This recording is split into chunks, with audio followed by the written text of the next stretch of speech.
E uma pessoa está perguntando se a extinção das baleias e a quase extinção de outros habitantes submarinos pelo povo japonês, se isto foi determinante pelos atuais acontecimentos sísmicos lá no Japão.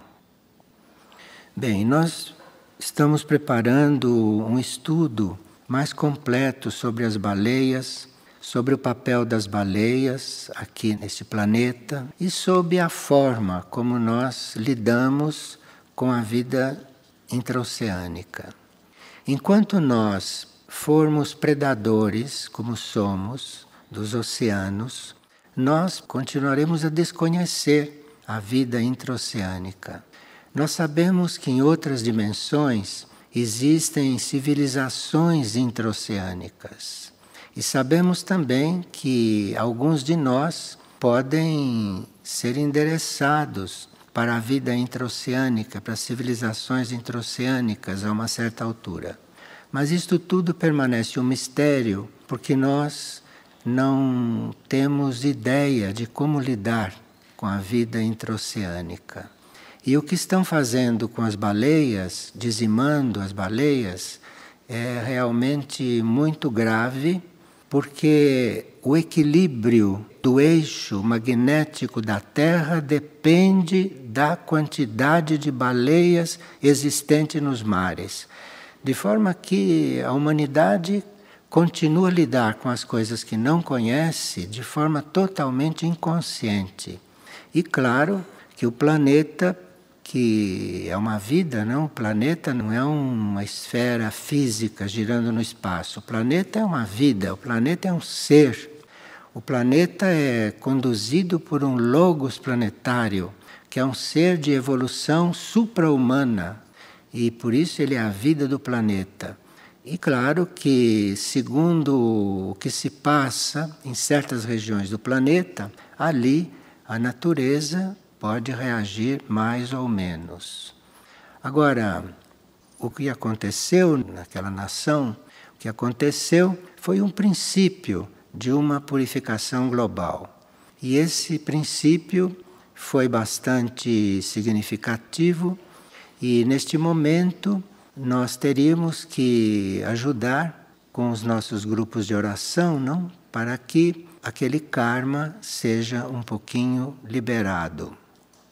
E depois desse acontecimento, um centro planetário, a Nutea, se deslocou daquela região e foi para o sul da África, o centro planetário. Foi para o sul da África para ajudar no reequilíbrio do planeta. De forma que os centros planetários têm também uma ação, têm uma vida neste planeta que nós desconhecemos, mas nem sempre o karma permite que um centro planetário se desloque para remediar certas situações que eram praticamente inevitáveis como retorno às nossas ações pouco conscientes. E uma pessoa está perguntando por que ainda não temos a consciência da unidade e o amor-luz. Talvez seja porque nós estamos buscando essa unidade de fora para dentro.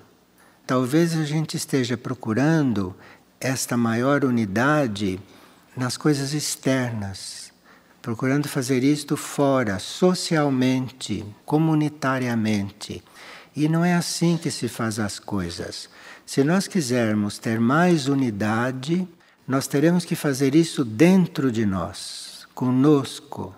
Temos que fazer a unidade em nós, cada um em si, cada indivíduo procurando ser unido ao seu eu interior. E o resultado disto vai ser uma unidade maior entre os indivíduos.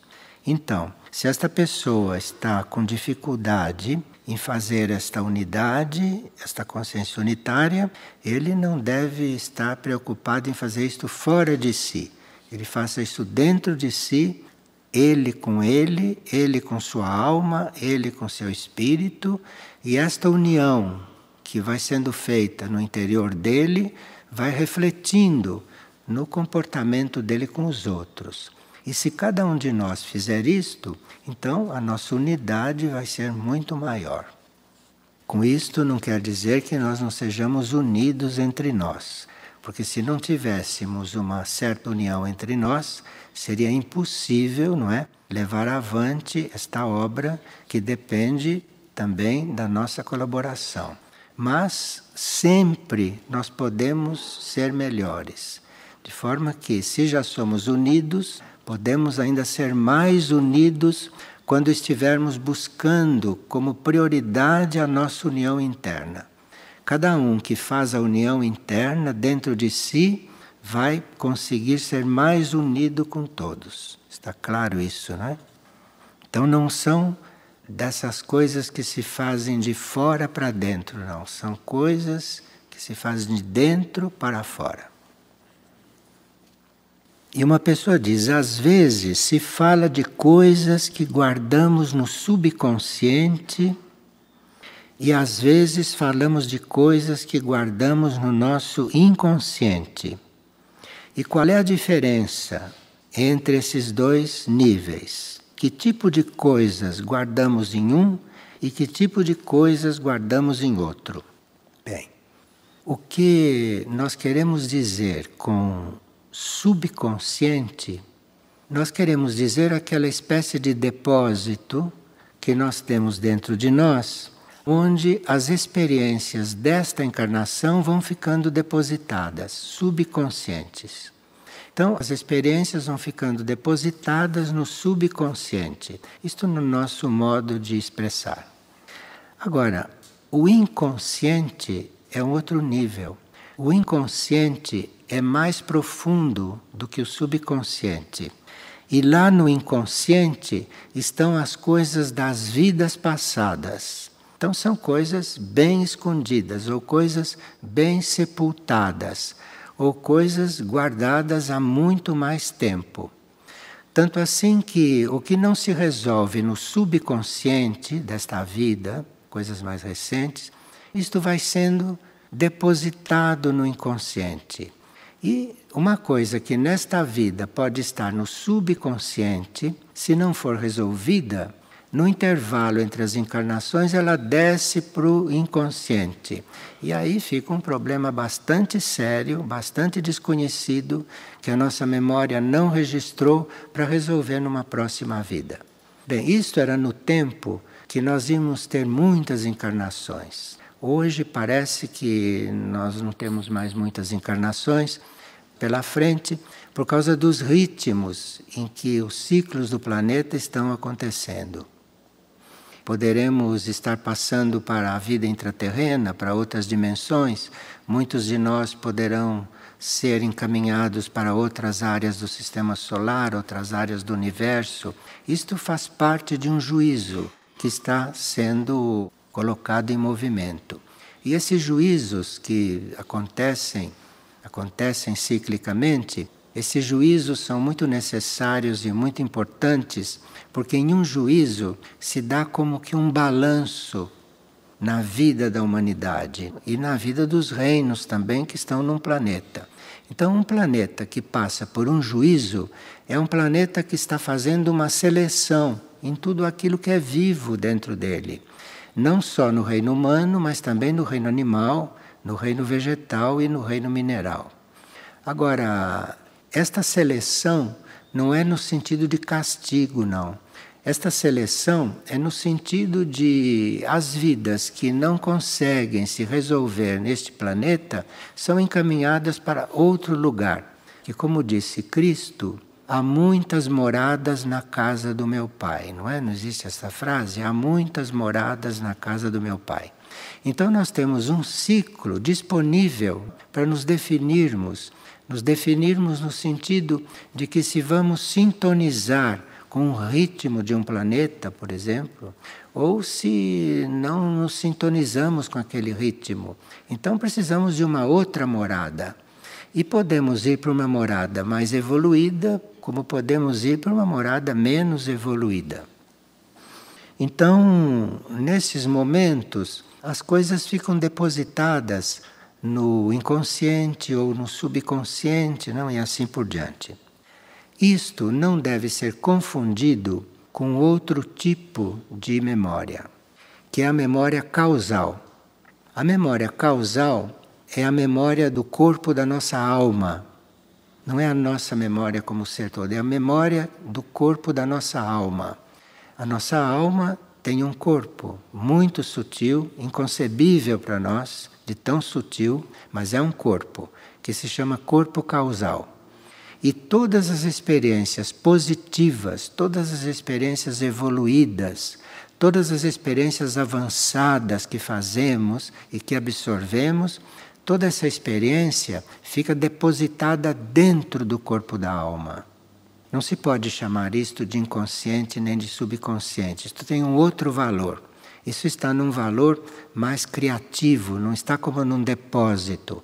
Isto são coisas que passam a fazer parte do nosso ser, passam a fazer parte da nossa essência. Então vão lá para dentro do corpo causal. Isto então está assimilado pelo indivíduo. Agora, aquilo que são as experiências negativas ou as experiências que não são evolutivas, isto não entra no corpo causal. Isto pode ficar lá naquele outro tipo de inconsciente, mas não entra no corpo causal. Isto fica na periferia do corpo causal, fica em volta do corpo causal, até que se resolva ou que se dissolva. Então nós temos vários tipos de memória, não como se vê. Temos também a memória celular, que é outra coisa. Mas nós teríamos que sermos um pouco mais visitados por cientistas cósmicos para que esta ciência fosse se desenvolvendo aqui e não ficasse assim uma espécie de especulação psicológica ou uma espécie de curiosidade psicológica. Nós estaríamos no ponto já, não, na nova Terra, de começarmos a receber cientistas de outros planos, de outros níveis, de outros planetas, para ir desenvolvendo estas coisas aqui. Que, por exemplo, nós tivemos que depositar a nova experiência genética em um certo número de seres humanos e não foi possível fazer isto aqui na Terra, não foi possível fazer isto no planeta. Nós desconhecemos se é por falta de cientistas planetários, espirituais disponíveis aqui ou porque foi. Mas toda esta colônia terrestre humana foi enviada para um outro planeta, lá foi depositada a semente do novo código genético, então a ciência cósmica pôde ver que dá certo, que o novo código genético poderia sim ser depositado na humanidade, que a humanidade poderia ter um código genético não animal, mas estelar. Mas não foi possível fazer essa experiência aqui. Tiveram que levar a colônia para um outro planeta, fazer a experiência lá. A experiência deu certo e foi aprovada, então agora que a humanidade está recebendo um novo código genético. Então veja que a nossa ciência está em um nível bastante material, bastante materialista. Bastou que fosse preciso que nós tivéssemos que passar pela experiência de termos um código estelar e não animal, para termos que sair daqui, fazer isto lá fora, depois dar certo para depois começar a fazer aqui. Então veja como nós teríamos que amadurecer, como nós teríamos que crescer, como teríamos que ficar adultos, não? Inclusive cientificamente. Quando se diz cientificamente, nós não fazemos diferença entre cientificamente e espiritualmente. A maioria faz diferença, mas nós não fazemos não. Aquilo que é espiritual, verdadeiramente é científico. E aquilo que é científico é espiritual. Esta divisão que houve entre espiritualidade e ciência, isto ocorreu por conta da nossa ignorância, né? Ocorreu por conta do nosso lado animal, que é muito agressivo e que não sabe ter paciência, não sabe ter compreensão. Um cientista não sabe ver um místico com compreensão. O místico acha que o cientista é materialista.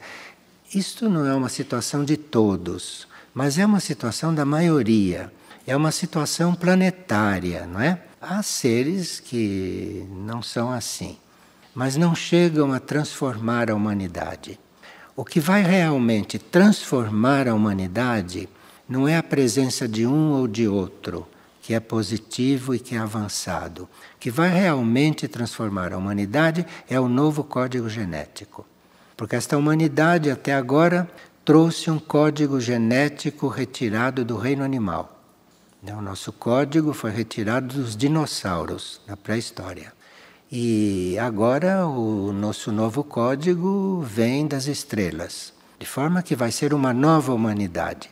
E nós teríamos que estarmos um pouco mais preparados para isso, no sentido de estarmos interessados. Quer dizer que a gente está com o coração aberto para estas coisas.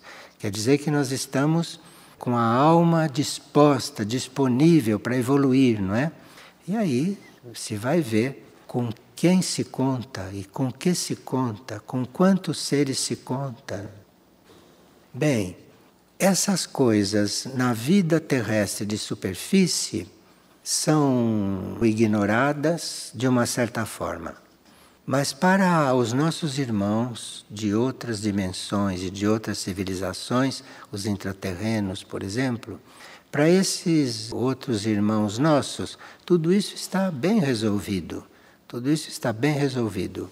E outra coisa que nós teríamos também que nos abrir para ela seria a vida intraterrena.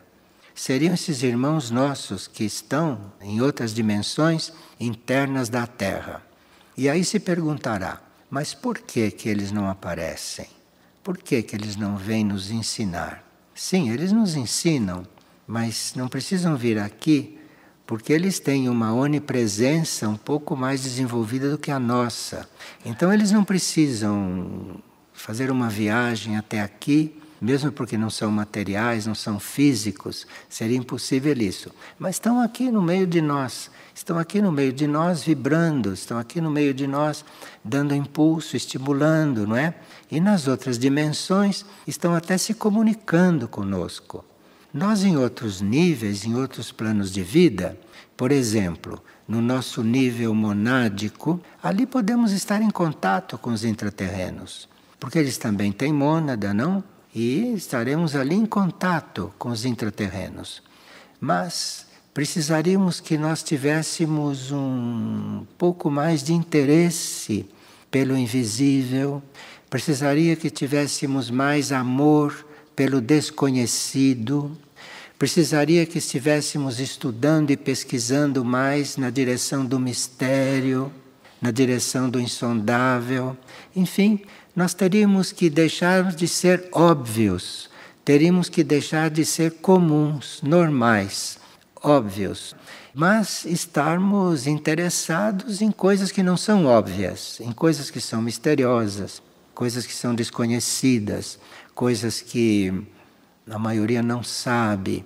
Isto que devia ser o nosso interesse, para podermos realmente impulsionarmos, né, a evolução da humanidade, como membros da humanidade que somos, e impulsionarmos também a evolução do planeta, como hóspedes que somos deste planeta. Bem, essas coisas faladas assim parecem coisas de outro mundo, e é mesmo coisas de outro mundo, porque este mundo deve ser outro um dia, este mundo não deve ficar como está.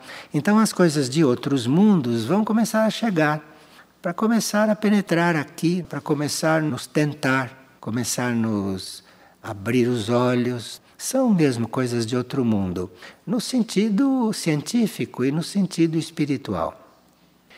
Cada plano de consciência, e nós temos neste sistema solar 7 planos de consciência, não? Só no nível físico solar. Então, cada plano de consciência é um mundo. Nós achamos que o mundo é só este planeta.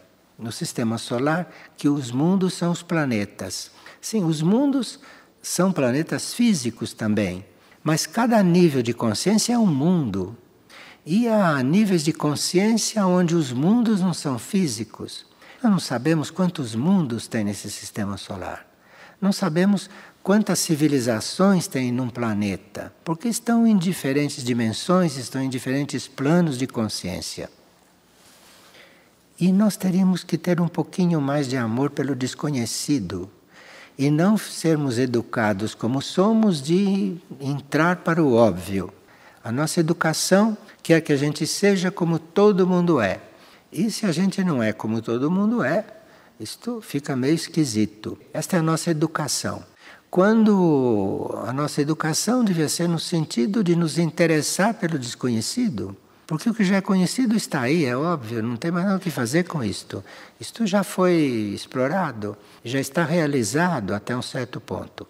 E nós estamos com todo o resto desconhecido para realizar, para pôr em prática, para conhecer, não é? E assim por diante. Bem, uma pessoa pergunta, por que às vezes chove em momentos tão importantes? Chove quando temos reuniões que temos que nos transportar e começa a chover. Por que isto acontece? Bom, nós podemos interpretar isso de muitas maneiras, mas quando a gente sabe que na chuva existe a presença dos seres das nuvens, que entram na chuva, e que num trovão, numa trovoada, existe uma voz que é a voz de alguém, não alguém como nós, mas é uma voz de um poder. Aquilo representa um poder superior, que nós ouvimos como a voz do trovão. E muitas vezes a chuva representa a descida de cura, a descida de uma purificação muito ligeira, uma purificação muito harmoniosa, uma purificação muito diferente das purificações pelas quais nós passamos. Então, muitas vezes, nós estamos caminhando, acontece uma chuva e com aquilo nós estamos recebendo uma bênção. É a forma de nos abençoarem. Agora, quem está nos abençoando desse jeito? Eu não sei. Pode ser a sua mônada, que possa levar você a caminhar embaixo de chuva. Ela está te abençoando com isto. É uma forma diferente de lidar conosco. Às vezes também uma chuva está trazendo um alívio mesmo, para aqueles que uma certa inteligência, uma certa criatividade reconhece como úteis ao plano evolutivo. Então eles mandam uma chuva. E é muito interessante porque às vezes aqui acontece em certas reuniões, chove um pouco, depois logo passa. Mas mandou o recado chegou. E quem manda isso, de onde vem isto? Isso está para nós descobrirmos. Se nós prestarmos atenção nestas coisas, vamos aprendendo com estas coisas. Vamos aprendendo. Aqui uma vez se fez uma programação e era uma reunião que deveria abrir com o coral e era um coral muito silencioso, um coral particularmente silencioso. E as pessoas estavam rezando para não chover. Digo, mas não, calma, não se preocupem. E o coral era muito silencioso. Então já estávamos todos aqui, estava quase na hora de começar. Começaram uns pingos aí, pim, pim, pim, pim, pim. E as pessoas já estavam com palpitação. Porque não se podia ouvir o coral de tão baixinho que ele era.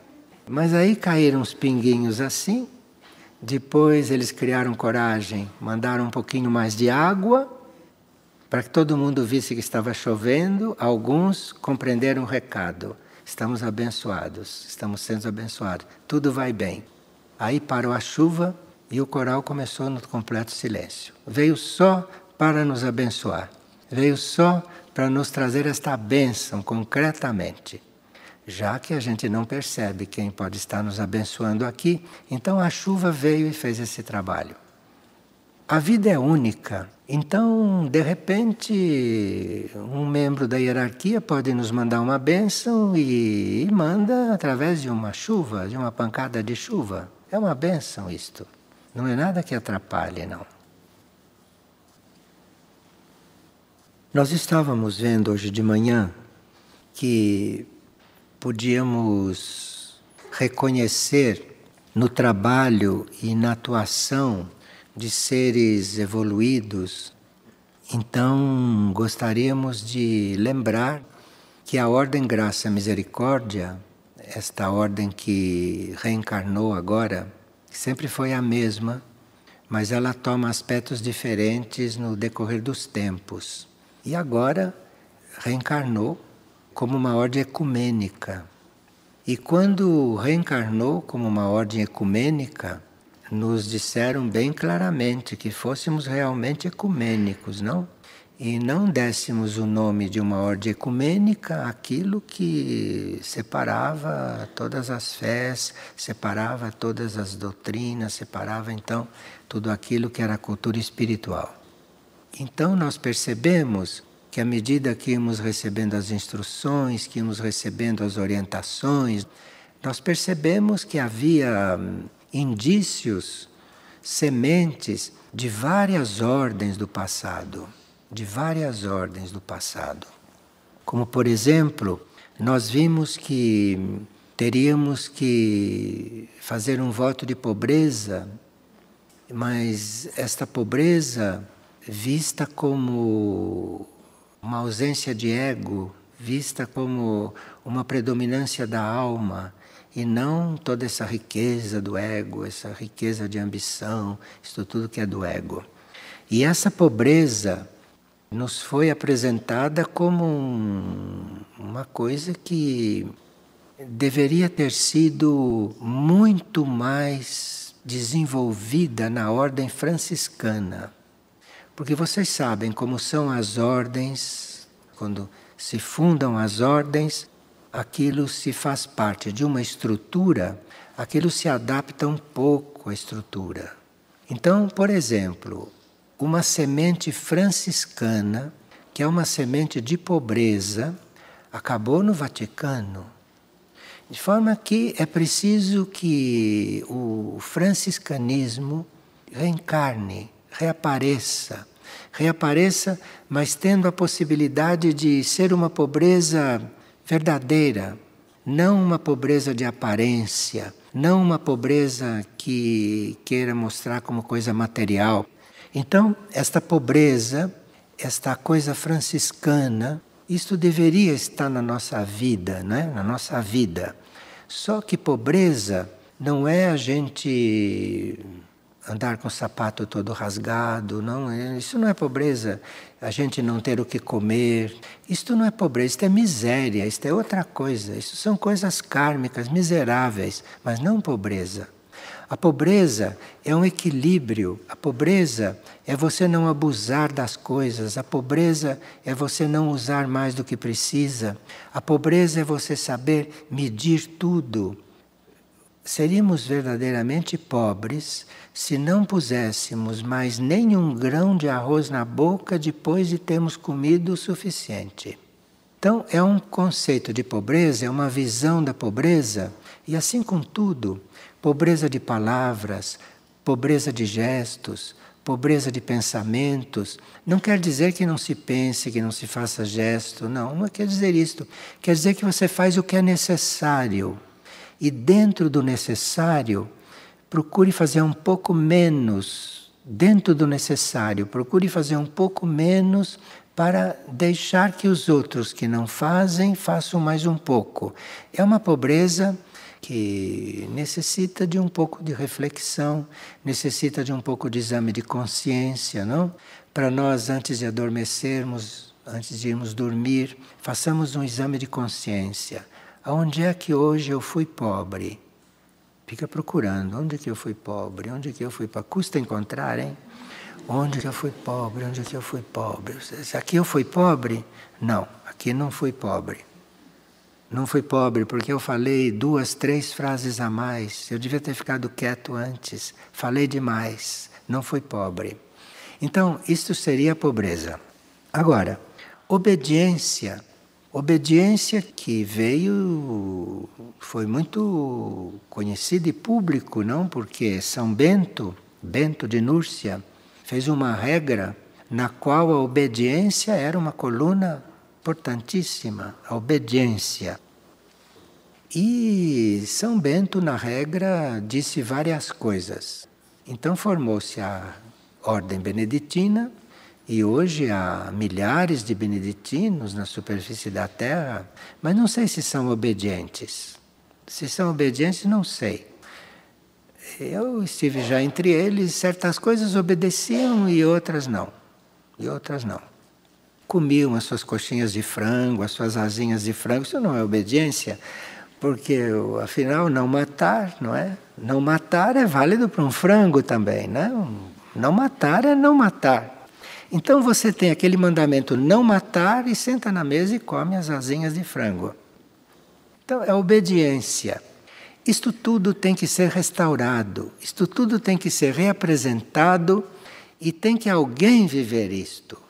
Claro que não vai ser muita gente, mas alguém deve viver isto. Alguém deve viver para estas ordens antigas não se reabilitarem, porque já fizeram o trabalho que tinham que fazer. Mas para que essas ordens antigas possam renascer dentro de uma ordem que reúna todas, possam renascer para concluir um ciclo. Concluir um ciclo. Claro que existem franciscanos, existem beneditinos, mas quanto mais passa o tempo, mais se distanciam daquilo que era a ordem, daquilo que era a regra, daquilo que era a proposta. Bem, a terceira é algo que dizia respeito aos templários e que também está dentro da ordem Graça e Misericórdia. Os templários. O que eram os templários? Eu não sei o que dizem os livros sobre o templário, mas não deve ser aquilo, não. O que os templários eram, como ordem, como ideia, como semente, o que eles eram na realidade, eram os guardiães do plano divino. E isto acabou num exército, acabou em guerras, em batalhas. Bom, então, os templários, a ordem dos templários, isso está vivo. Isto sempre existiu, isso está vivo. Então tem que ter uma sementinha dos templários dentro desta ordem que deve sintetizar todos e dar para todos uma oportunidade de se reabilitarem num certo sentido.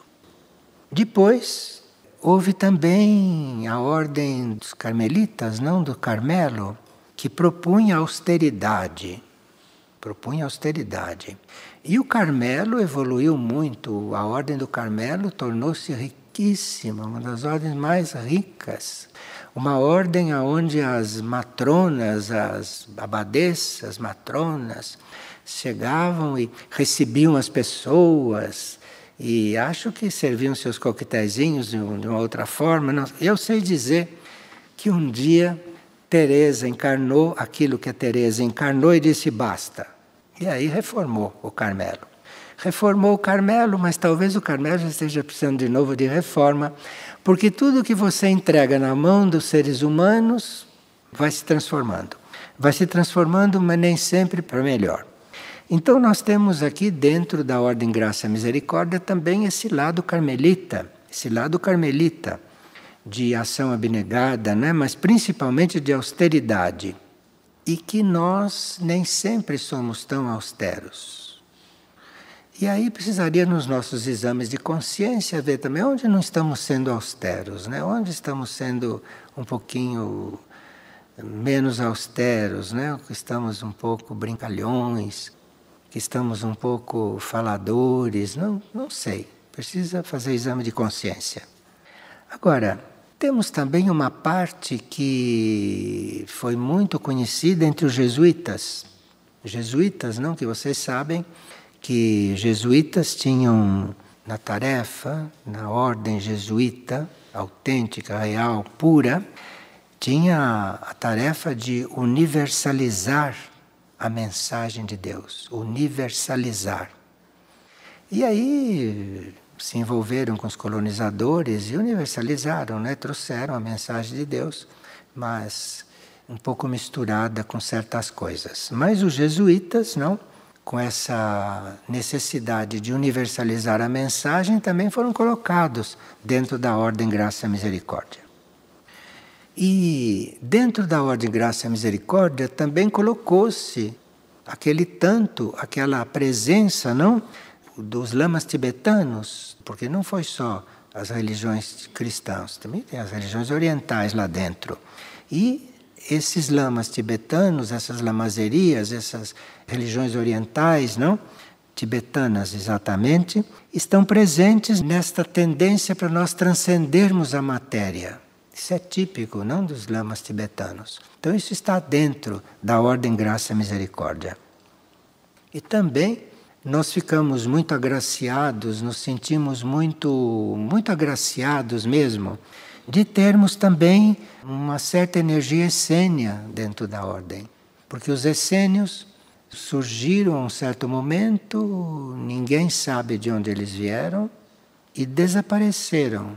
Também ninguém sabe para onde foram. Então passaram assim por a superfície do planeta, surgiram, foram embora. Alguns reencarnaram, alguns reencarnam até hoje. E esses essênios tinham trazido uma mensagem de nós consagrarmos a nossa existência. De nós fazermos da nossa vida algo consagrado. Isso eram os essênios, na sua expressão mais íntima.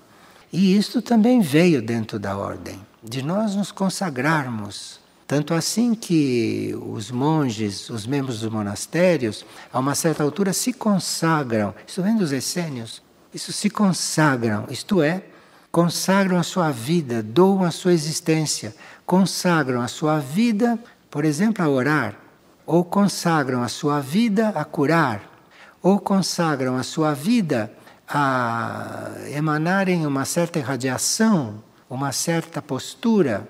Então existe essa consagração formalizada dentro da ordem.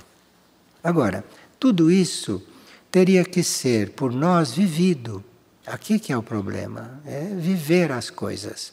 Então a ordem teria que ter esses que vivem tudo isto. Mas nós temos que estar sempre recordando destas coisas, porque essas coisas vão se tornando mornas, né? E quando começa a se tornar morna, começa já a decair, começa já a se afastar daquela proposta original. E nós temos marcadas 2 reuniões anuais para a ordem, para recordar sempre estas coisas e sempre estarmos lembrando disso. E dentro da ordem existe algo que não apareciam nas ordens antigas. Então a ordem Graça e Misericórdia não é só uma síntese das ordens antigas. Ela tem também um componente que no planeta Terra não havia em outras ordens, que é aquele componente representado por Ibês, no roncador. Representado por Ibês. E esse componente representado por Ibês é uma espécie de experiência de tudo o que se passou na Terra, de positivo, uma síntese disto, não é? Num grupo de consciências que forma o centro de Ibês, no roncador, que não é físico. E ali, esse Ibês do roncador, isto foi, no fundo, para nós a origem de tudo. Porque foi de Ibês do roncador que chegaram os primeiros impulsos internos para se começar o trabalho de Figueira. Então, ali está esse conjunto de experiências, ali está uma síntese de todas as experiências, ali estão instrutores que vieram da vida de superfície e passaram para a vida intraterrena. Então, esta semente está na ordem Graça e Misericórdia. Então é uma ordem que deve, ou melhor, não que nós devemos, sintetizar todo o passado, atento para pegar o que é genuíno no passado, o que é verdadeiro no passado, o que era a intenção, o que era a semente de todas as ordens passadas, não? Mas também termos esta parte que seria a síntese do novo e do desconhecido também. Então nós recebemos muitas instruções de Ibês, mas não tudo ainda, porque algumas nós só poderemos receber quando as nossas células estiverem um pouco mais purificadas, quando as nossas células estiverem um pouco mais adaptadas, não, a coisas que não são exatamente as coisas da cultura, da consciência e da espiritualidade que nós conhecemos. Mas isto tudo está aí para ser vivido, isto tudo está aí para reaparecer. Ou no caso de Ibês, para aparecer, não é? Aqui fora. Bem, muito do processo nosso de estar revivendo e recapitulando tudo isso, muito desse processo está incluído na nossa necessidade de redenção. Porque nós temos que nos redimir de todo o passado da Terra. Temos que nos redimir disto. Porque éramos nós mesmos, a humanidade esteve aqui, desapareceu, tornou a voltar, desapareceu, tornou a voltar. Todas as humanidades que desapareceram, nós não temos a menor noção, nem consciência e nem notícia. Agora, esta humanidade que ainda está aqui, isso os cientistas estão tentando dizer quando é que apareceu e tudo isto. Mas então, nós estamos nesta última versão da humanidade que apareceu por aqui. E esta versão da humanidade, ela precisa de redenção. Precisa de redenção porque, embora tenha sabido, tenha encontrado certas leis, tenha aprendido certas leis, esta humanidade, em geral, não viveu as leis de uma forma inteira. Viveu as leis fazendo concessões. Viveu as leis de forma tolerante. Tolerante é uma palavra que tem muitos sentidos e tem o sentido também de você não ser exato, de você não ser estrito, de você não ser austero, como eram certas regras que deixaram de ser austeras. Então, nós precisamos de redenção, todos, como humanidade precisamos de redenção. E existem os princípios básicos de redenção que foram passados como exemplo. Como é que nós vamos nos redimir? Nós temos que providenciar a nossa redenção, porque não é alguém que nos redime. Nós temos que nos redimir. Nós temos que fazer o contrário do que fizemos sempre. Tudo aquilo que fizemos fora da lei, teríamos que fazer o contrário para irmos nos redimindo. Então, irmão Pio dá exemplos bem simples, bem humanos e bem claros. E que depois a gente pode ir transferindo para as coisas nossas. Então ele diz, os alcoólatras se tornarão novos seres quando assumirem os próprios erros sem culpar ninguém pela sua situação. Não sei se vocês conhecem os alcoólatras. Os alcoólatras dizem, eu bebo porque fulana me abandonou. Outro diz, eu bebo porque eu apanhei muito quando era criança. Eu bebo porque me viciei. Ele tem sempre uma desculpa por que bebe. E enquanto, eu estou falando alcoólatra, mas vocês podem colocar qualquer outra palavra aqui que é a mesma coisa. A gente sempre culpa o outro. A gente sempre culpa uma situação. Tem gente que culpa até o governo pela situação. Então, os alcoólatras se tornarão novos seres quando assumirem os próprios erros sem culpar os demais pela sua situação. Você aplica isso em qualquer coisa. Aplique isso em qualquer coisa. Que você seja, você não culpe ninguém por aquilo. Ninguém é culpado daquilo que você é. Isto é uma mentira, isto é uma mentira. Nós é que somos aquilo que somos, ninguém é culpado disso. Por mais que pessoas tenham o estigma de que nos fizeram sofrer, de que nos fizeram coisas erradas conosco, isto tudo é mentira. Nós não temos que culpar ninguém pelo que somos. E aqueles que contribuíram para nós sermos como somos, é porque nós tínhamos vínculos com eles e prestaram o serviço de contribuir para isto. Porque nós temos que ser isto, nós temos que ser o que somos. Então, uma pessoa que me vendeu bebida não é culpado por eu ser alcoólatra. Eu sou alcoólatra porque sou, não porque ele me vendeu bebida. Compreende? Neste ponto que nós temos que chegar. Não há culpados daquilo que nós somos. Isto é coisa de gente mentirosa, de gente hipócrita, que vai encontrar as causas da própria situação em outros. Isto não existe dentro da realidade, segundo Pio. Assim, os alcoólatras não transferirão mais para outros a responsabilidade de seus atos. E alcoólatra, tem muita gente que é alcoólatra e não sabe, né? Porque já acha que bebe pouco, é alcoólatra. Se você tem o costume de beber, você é alcoólatra.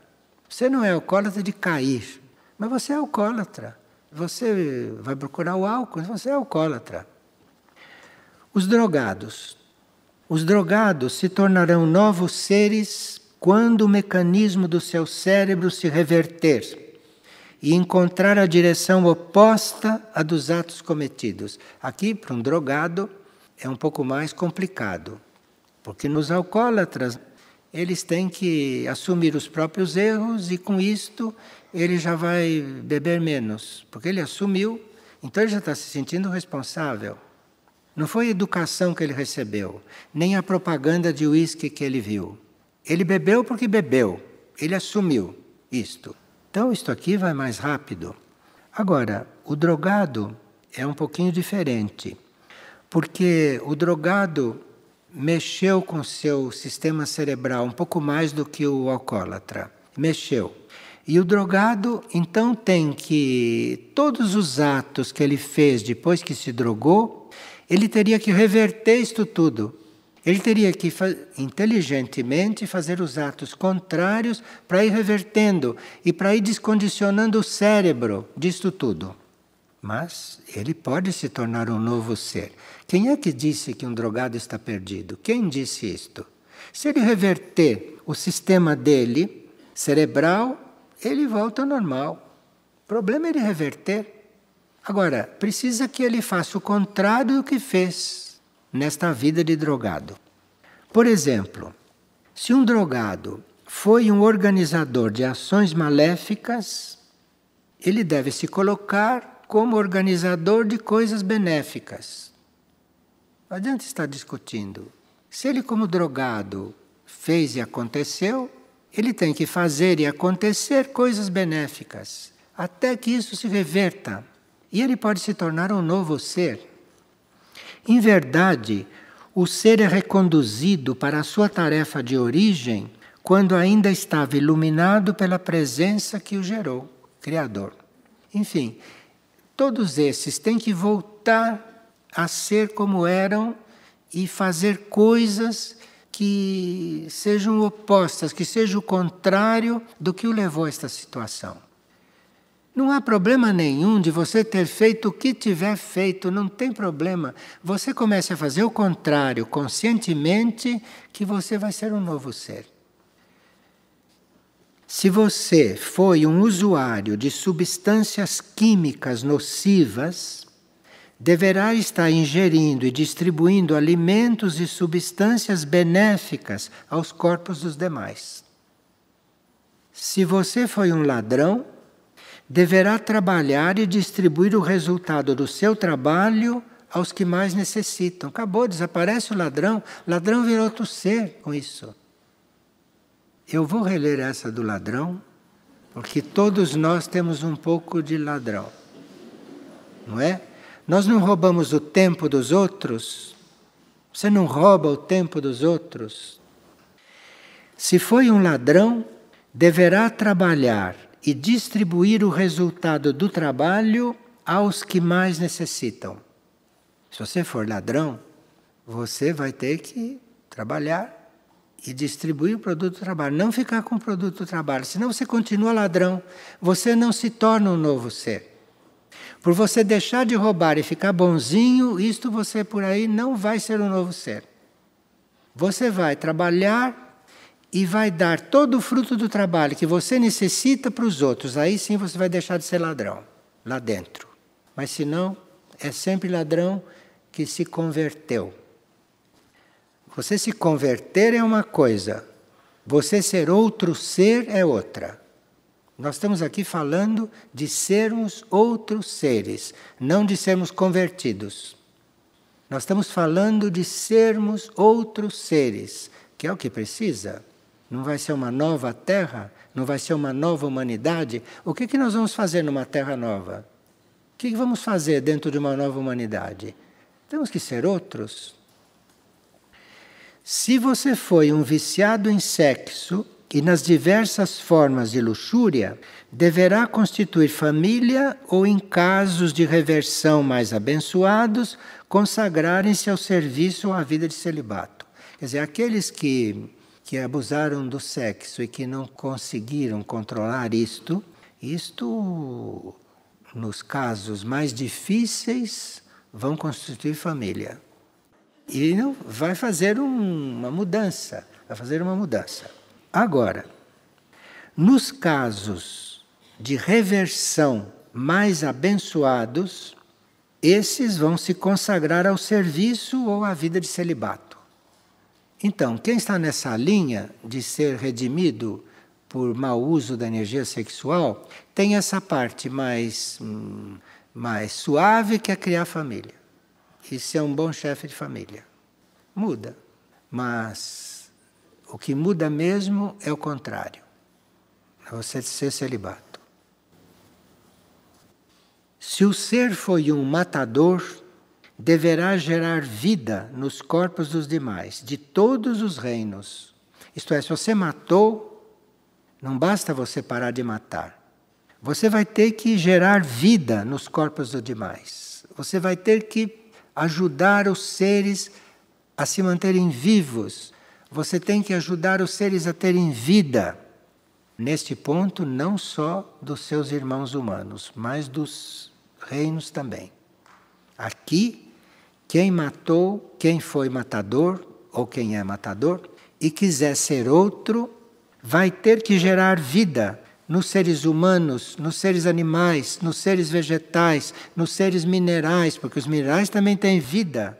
Você vai ter que gerar vida em todos os reinos para realmente ser outro ser, não ser mais matador.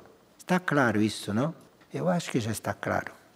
E agora é preciso que a gente se resolva.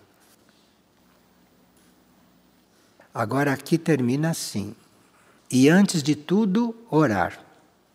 Depois de tudo, amar. E depois, orar, amar e servir. Está tudo aqui. Quer dizer, Pio foi muito sintético.